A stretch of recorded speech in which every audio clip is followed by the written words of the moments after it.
মুইঠা নামটা কিন্তু অনেক রেসিপির সঙ্গে যুক্ত আছে, আর তোমরা হয়তো খেয়েও থাকবে। তবে এটা কিন্তু আজকে আমি চিংড়ি মাছের মুইঠা করেছি। কিভাবে করলাম সেটাই তোমাদের সাথে শেয়ার করছি। তো চিংড়ি মাছের পরিমাণ কম থাকলেও কোনো ব্যাপার না।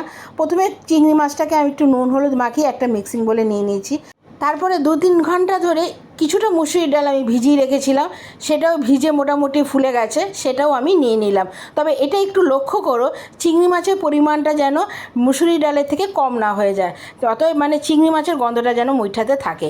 এরপরে দেখো আদা রসুন আর কাঁচা লঙ্কা একটু পরিমাণ মতো নিয়ে নিলাম, কয়েক কোয়া রসুন আর 4-5টা কাঁচা লঙ্কা।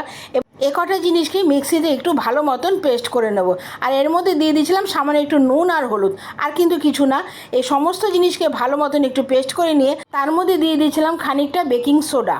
সামান্য পরিমাণ কিন্তু বেকিং সোডাটা দেবে, তাতে কি হবে, মুইঠাগুলো কিন্তু খুবই সফট হবে। এরপরে একটা বাটিতে বেশ খানিকটা গরম জল বসিয়ে দিয়েছি। ওটা ফুটতে ফুটতে যেই পেস্টটা আমি বানিয়েছিলাম সেটার থেকে আমি বড়ার আকারে ওই জলের মধ্যে দিয়ে দেবো একটা একটা করে। তোমরা দেখতে পাচ্ছ আমি এটা কিভাবে দিয়েছি। এবার যখন এটা মোটামুটি সেদ্ধ হয়ে যাবে, বড়াগুলো কিন্তু আপনি থেকে ফুলেও যাবে এবং উপরে ভেসেও উঠবে। গরম জলে কিন্তু বেশিক্ষণ রাখার দরকার নেই। তো তোমরা দেখতে পাচ্ছ যে মুইঠাগুলো মোটামুটি কিন্তু ফুলে বড় হয়ে গেছে। এরপরে কিন্তু আমি একটা একটা করে জল থেকে এটা তুলে নেব। এরপরে কড়াইতে বেশ খানিকটা তেল দিয়ে প্রত্যেকটা মুইঠাকে একটু ভালো মতন ভেজে তুলে নেব। রেসিপিটা কিন্তু সম্পূর্ণ দেখো, নালে কিন্তু তোমরা বুঝতে পারবে না যে আমি চিংড়ি মাছের মুইঠাটা কিভাবে বানালাম। আমি কিন্তু অনেক কিছুর মুইঠার রেসিপি বানিয়েছি, তো এই চিংড়ি মাছের রেসিপিটা কিন্তু আমি এইভাবে প্রথমবার বানালাম।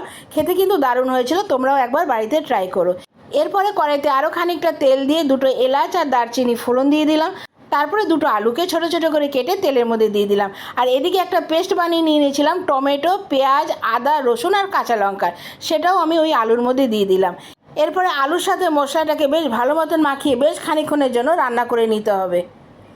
এরপরে পরিমাণ মতো নুন, হলুদ আর সামান্য একটু জিরে গুঁড়ো আর ধনে গুঁড়ো, এই কয়েকটা মশলাই কিন্তু আমি এর মধ্যে অ্যাড করেছি।